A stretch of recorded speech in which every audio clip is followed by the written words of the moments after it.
Going to call this meeting to order on February 10th, 2020 at 6 p.m. The roll call, Jason Homa will not be here tonight, and Lisa Sadal is with her daughter. They are at a ski meet, so she may show, but it just depends on when the medals ceremony starts. So we're going to do a Pledge of Allegiance, please. I pledge allegiance to the flag of the United States of America and to the republic for which it stands, one nation, under God, indivisible, with liberty and justice for all. Okay. Is there any changes or additions to the agenda tonight? Just one major one, Corey, Ken Fosmore and Ruth Ann, we were going to honor them tonight with our first Champions for Children award, and this is really a community award. It's something that I've done in past school districts, and it's simply an opportunity to say thank you to folks like Ken and Ruth Ann that have given so much to Glen Lake over many, many years. And we have a wonderful gift for them, and but Ken's health, as many in this room know, is just really, really hard right now, and he's not able to be here this evening. So we will look to move this to our March regular board meeting, and we've already made a decision that if his circumstances will not allow him to come to us, we are going to go to him, and we'll have that celebration in his home. So. Right. Wonderful. But just, that's the only change. Okay, thanks, John. At this time, is there any public comment? No? Okay. So the change was number 5. So now we are on to Students of the Month, which I'm not sure if Stephanie or, they are, in a meeting.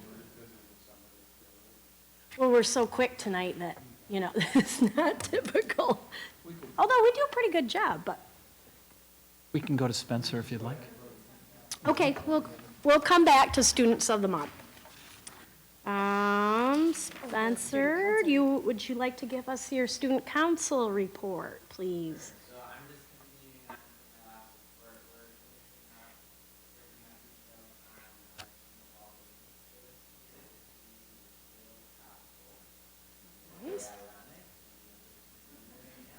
The date for the dance is February 22nd from 8 to 11 p.m. and we're located in the Cafeteria. And Brian Wright from Nice. and then we're doing community Monday. We have no school, but Tuesday is Freshman Day, Wednesday is Band Day, Thursday is Identity Spot Day, and Friday is and we're going to get those counted. Great. So if they would like them, they can and then we are having a cutoff for staff students sign up. I'll make sure that we're having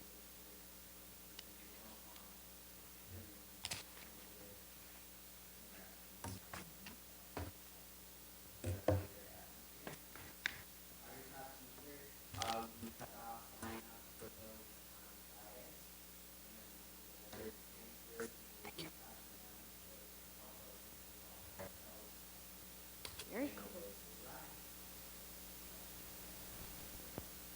Great. Thank you. Should we swing back, or should we do consent agenda? And then come Ms. back? Zimmer's status?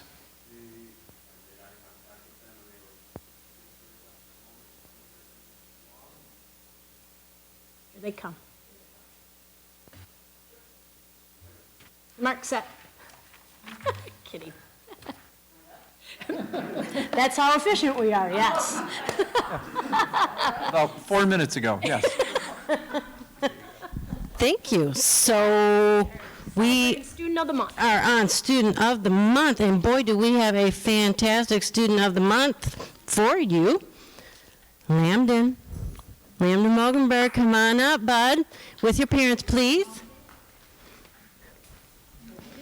Everybody comes. So who do you have with you?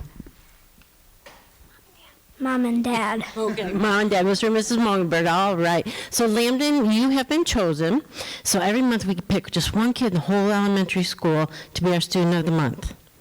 And so you get that honor. Ms. Schichtel thinks the world of you, as do I, which is why you are our Student of the Month. And this is what Ms. Schichtel says about you. Lambden truly represents what it means to be a Laker. At any given time, he can be found positively influencing the people around him. He puts others first, offering them the chance to be ahead of him in line or giving away his pencil, and then finding another one for himself. He looks around his classroom, seeing what needs to be done, and does it without being asked to. He helps others clean up and organizes materials, just a few ways he shows pride in his classroom. I am so proud of the effort he makes in the classroom and at home. He works hard, finishing his work promptly, and eager for the next lesson. Way to go, Lambden. Love, Mrs. Schichtel. Nice job, bud. So we do have a certificate that just needs to be signed, and we will get that to you along with this. Okay, actually, you can have it right now. Thank you. Good job.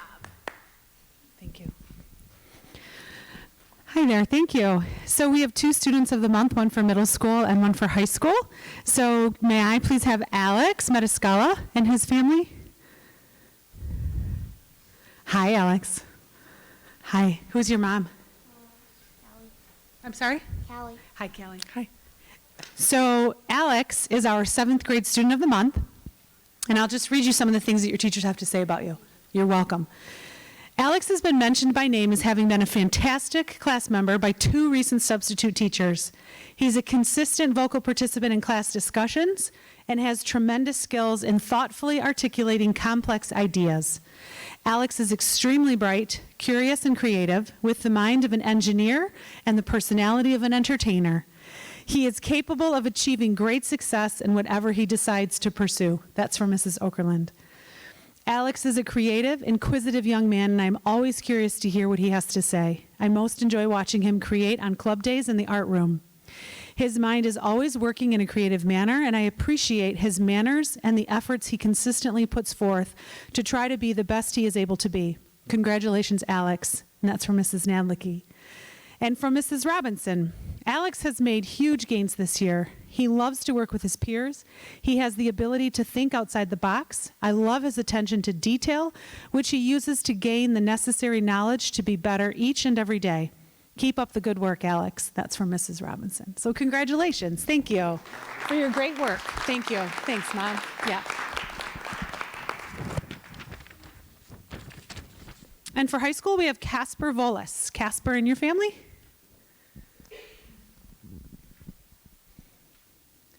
Hi.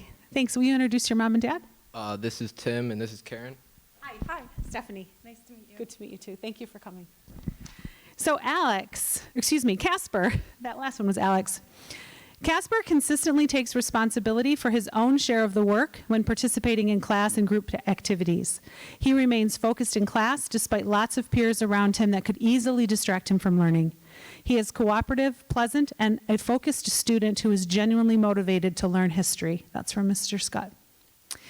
Casper is a student I can always rely on and to engage with content, ask really interesting and challenging questions, and bring his whole self to the lesson. Casper works with anyone, all capitals, and is supportive and kind throughout all group work. He is clever and funny, but not at the cost of others. That's a big deal. Casper has the ability to think globally and apply his ideas locally. He's just overall a really cool kid and is a great addition to the classroom. I really enjoy teaching him. That's from Mrs. Fisher. I enjoy Casper's creativity in 2D design and in 3D design. He is truly a great processor and thinker. He will take a skill learned in class and apply it further into other artwork. He recently reworked a project he did in elementary art class, from Mrs. Walker. And last, Casper is a hardworking young man. He is always willing to try something new. He is polite and kind, and he is a leader in our classroom. That's from Mrs. Kangas. So thank you. Congratulations. Thank you. Thanks. Absolutely. And we'll get both of you your certificates in the secondary office. Thank you.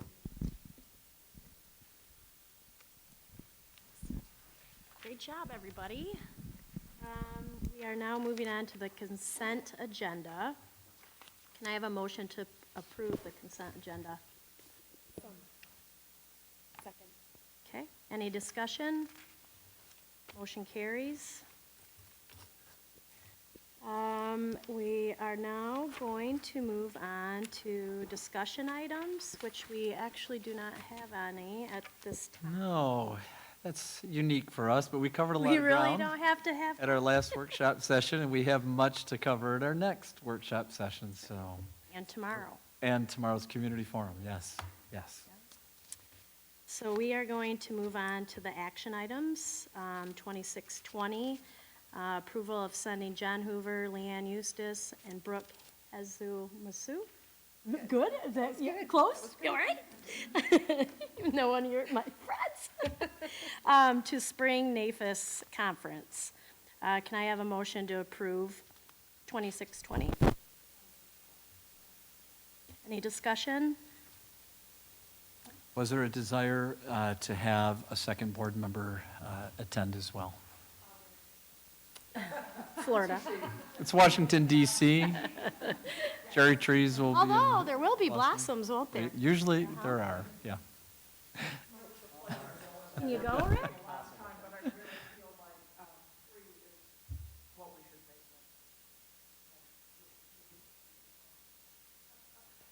You were great. Yeah. Oh, Jen, it was great to have you with us. Okay. Okay. We are getting some real traction with both NAFIS and FLISA. We're excited about our involvement being a little deeper, a little broader. So thank you, board, for your continued support of our efforts to travel to these conferences. Okay. I had a motion and a, And then last for me is on our staff updates.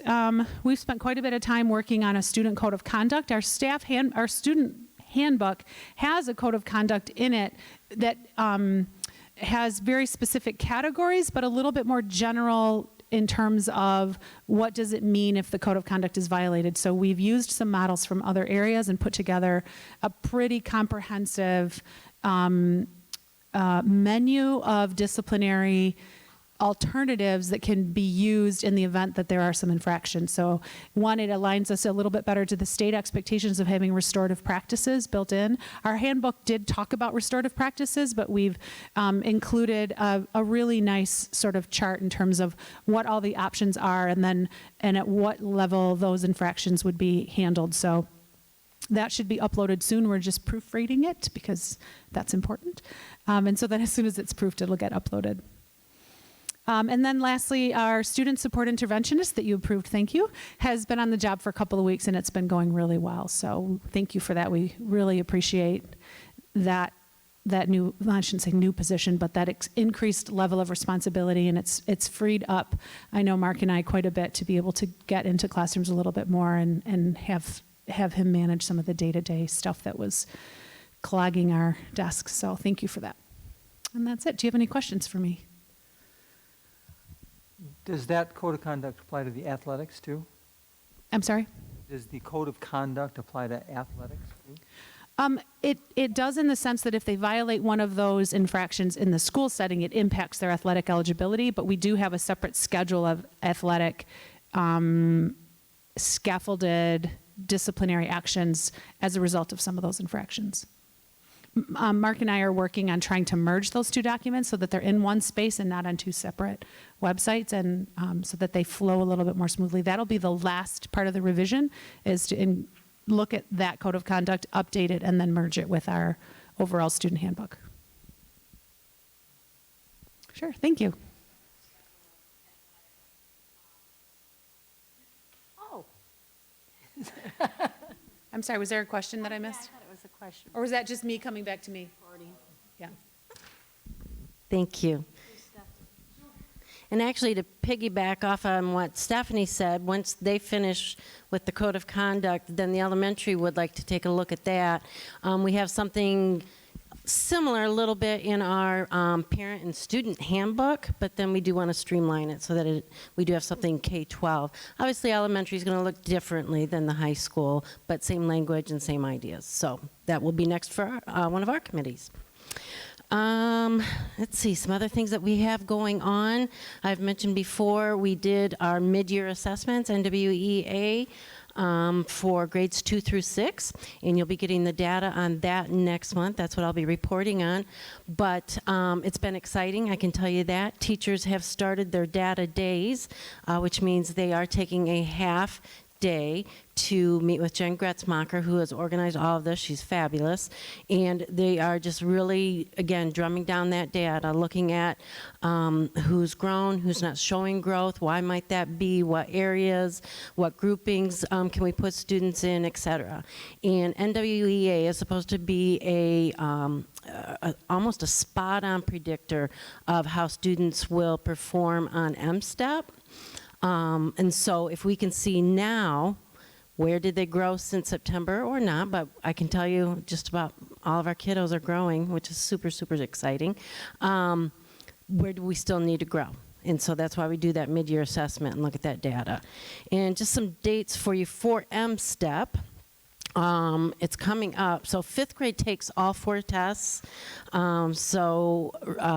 Reading, math, science, and social studies. So they've got, their window starts April 13th through May 8th.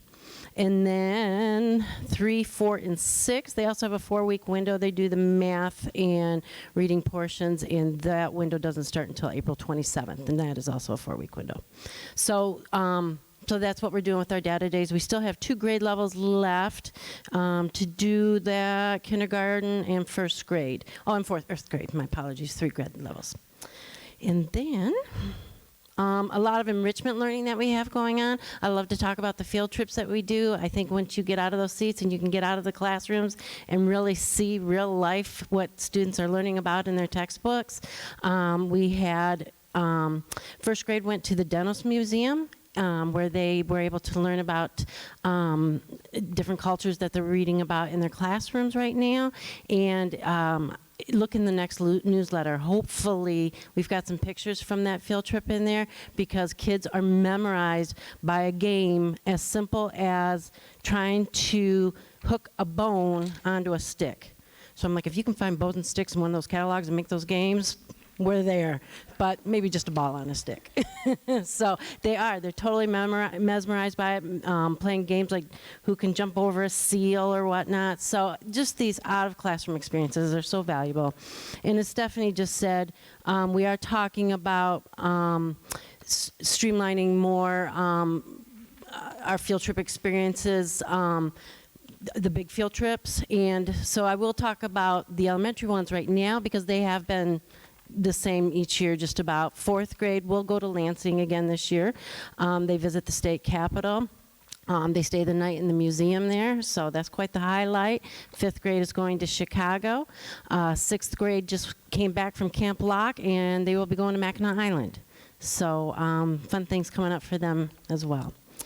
And I also wanted to say thank you for your approval of our student support liaison position, because, again, it's been amazing what that position has done for supporting kids, supporting me, supporting teachers, just having another person for these students to build these relationships with, doing interventions with. We have more kids doing movement breaks now. It's just been fantastic. So thank you so much for that. Right now we have Sarah Wetmore, who's been our interim SSL person. Janessa's been out. She's coming back next week, but we will still be utilizing Sarah's great, activities and whatnot that she's been doing. Again, I cannot speak highly enough of what this position has done for us. So thank you. And then the last thing I want to bring up, I didn't get it on my principal's report, because who can start thinking about next year when you're still waist deep in this year, but kindergarten roundups coming up, if you can believe that. I know. So we do have an early childhood parent night, which is Thursday, March 5th at 6 o'clock. That's why I wanted to bring it up, because it is before our next meeting. And then actual kindergarten roundup is Thursday, April 16th. Any questions?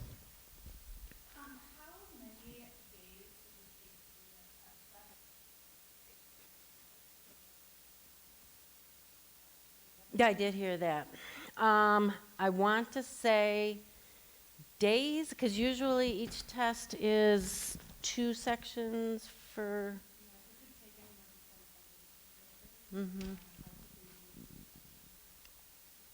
Yeah, it's a big one. And 8th grade is also big, correct?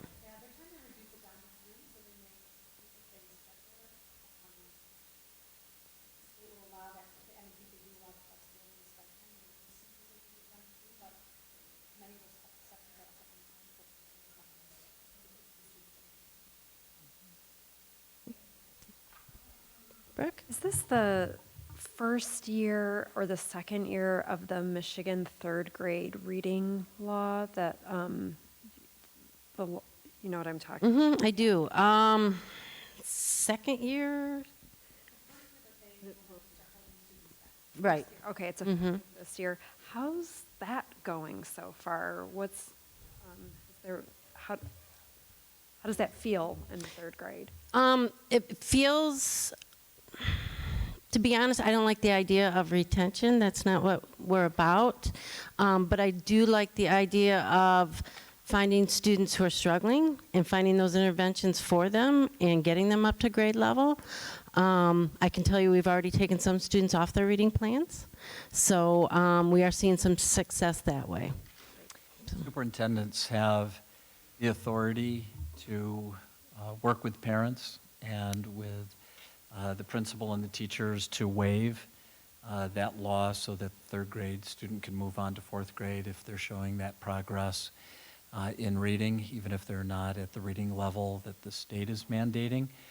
I will tell you quite clearly that I will waive every single third grader on to fourth grade unless there's an extenuating circumstance that really would necessitate a retention. I can't imagine what that is right now. Statistics are very clear. If you retain a student once, the dropout rate by the time they're 16 is 40%. You retain them twice, pretty much their school career is not going to end with a diploma. So the emotional damage that can do to a child, and because what's interesting, the corpus callosum, the bridge between the right and left hemispheres, isn't even fully developed until the 9th year of life, which can be entering 4th grade. So if you have a child that's a right brain learner and they've been taught by left brain teachers, and most textbooks are developed that way, it's really an unfair advantage for them.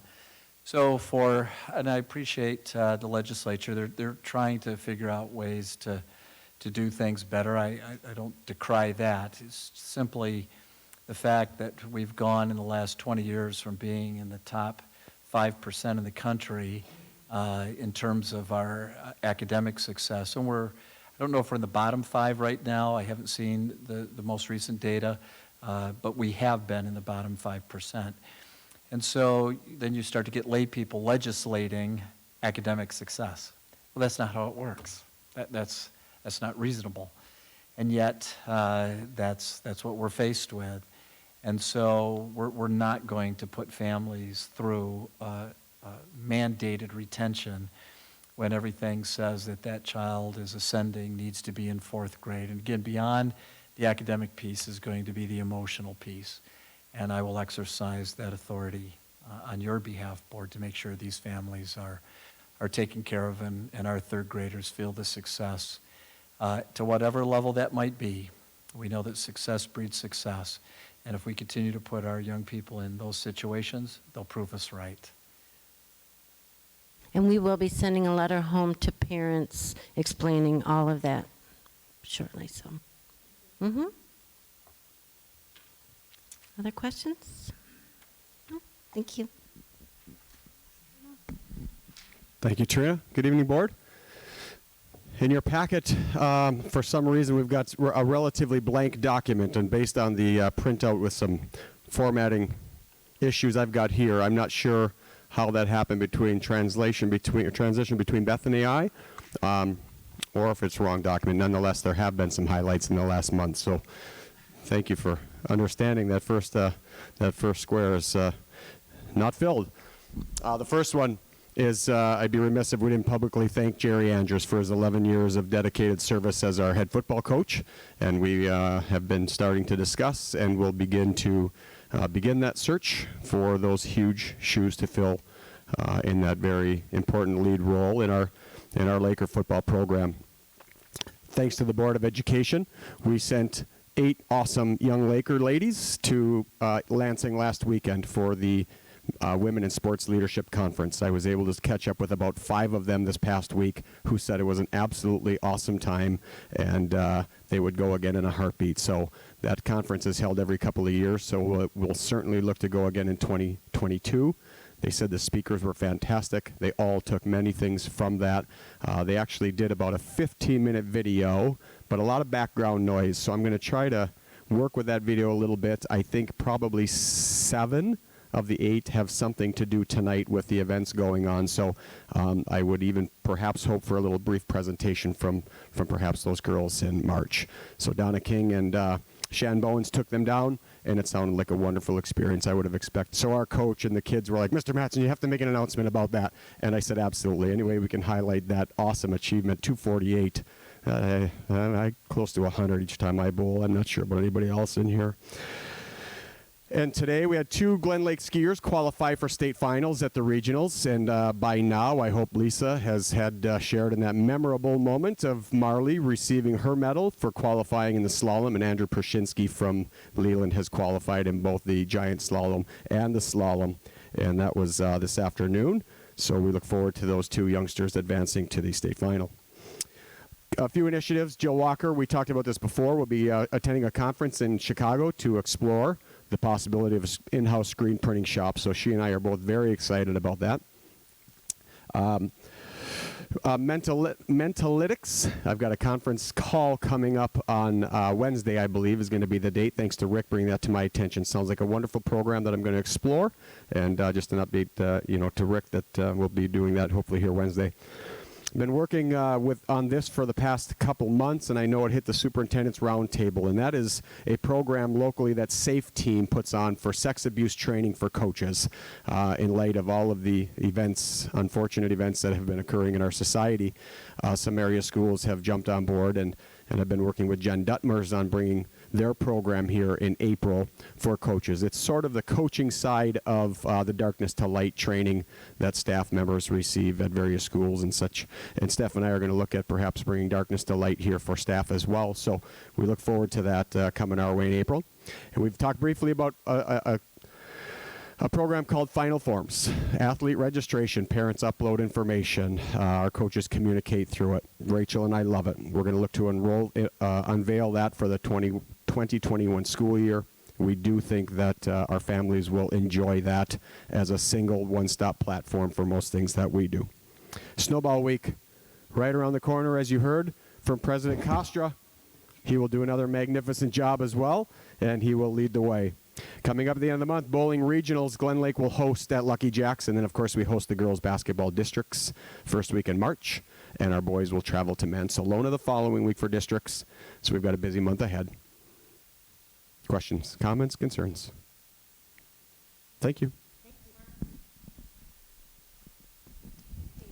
Now we are on to the second public comment. Any public comments? No? Okay, you're on, John. Great, 2 items for you, board. First one is regarding the senior trip to Europe. 4 p.m. today was the deadline for them to have in all their paperwork, permission slips, and the International Code of Student Conduct form signed. And we are thrilled that we have 46. Oh my gosh. Yay. That's an increase of 10 since your incredibly gracious resolution 2 weeks ago. It just means 10 more kids that are going to have an experience of a lifetime. So 46 students. Yes, so we are just thrilled, just thrilled. And you'll hear more from them. We've got some, based on things that you determined at our last meeting, that to make sure the seniors give back by providing community service. And we have some things in the works. Steve and I have actually visited with one group, and we'll be working, Spencer, with the seniors probably within the next 2 weeks. These service projects most probably won't begin until we get back from spring break, but it'll give us some time to get everything planned and in place. And the other item we have, and probably need to make this a part of our regular board meeting agenda each month, is the Parent Action Committee report, and we've made a note of that.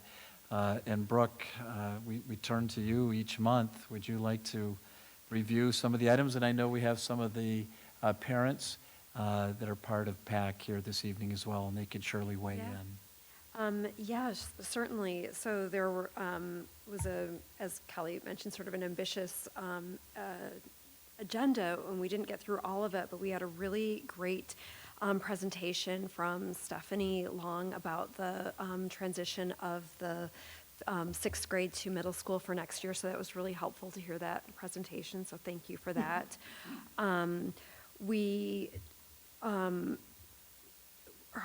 There was interesting conversation about science labs that was led by Tim Young.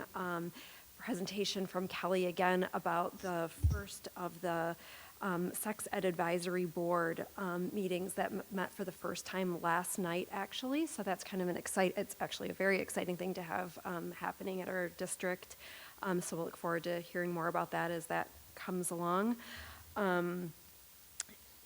We talked about the parking lot safety issues that They continue to plague us. And continue to Yes. plague us, and so I just think the heightened awareness always is helpful, and so I think we'll be seeing more about that coming, just coming out to the parents about actually how to use the parking lot. And if I could just Yeah, please. remind folks on that board, now that we have our architects and engineers on board, we're going to have them take a look. And I think it was either Joni or Kelly, I apologize. Joni, it might have been you that stated, let's just take a fresh look. Kel, was that you? Just to have the engineers take a fresh look at it, not really even worry about what our traffic patterns are right now. Just see, if we had this footprint, what would they design, and see how close it comes to what we actually have. And then, obviously, the design and desires for it to be safer, much safer.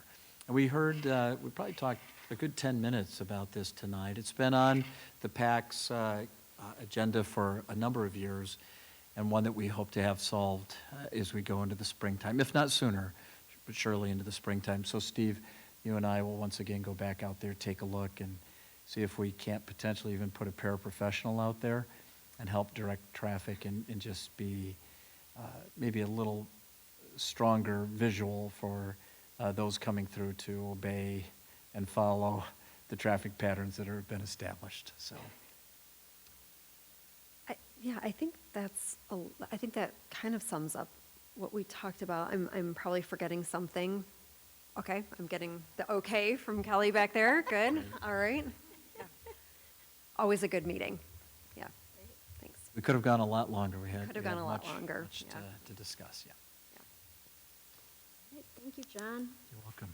And board correspondence, we have none tonight.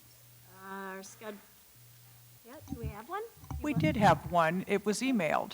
It was, and it came in probably a half hour after I posted the board Yeah. agenda. I just share it because it was such a may I say what it was? Of course. We were honored to receive a beautiful thank you card from one senior. It happened to be Sydney Yeomans.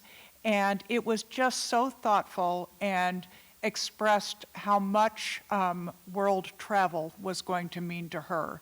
And this is a young lady who already has had the chance to go to Germany by hosting a German student here. But she knows that that was just the beginning of what is a lovely opportunity. So an unsolicited thank you note is a treasure. Yes, yes. Thank you, Jenna, for sharing that. On to scheduled activities, future meetings tomorrow, February 11th. We will have our first, at 6 PM, our first community forum. February 17th, no school, President's Day. Also, Corey, just to remind everyone, it's a half-day for students and staff this Friday. Dismissal 11:30. Correct. February 24th will be our next workshop meeting, and February 25th will be our second, at 6 PM, our second community forum.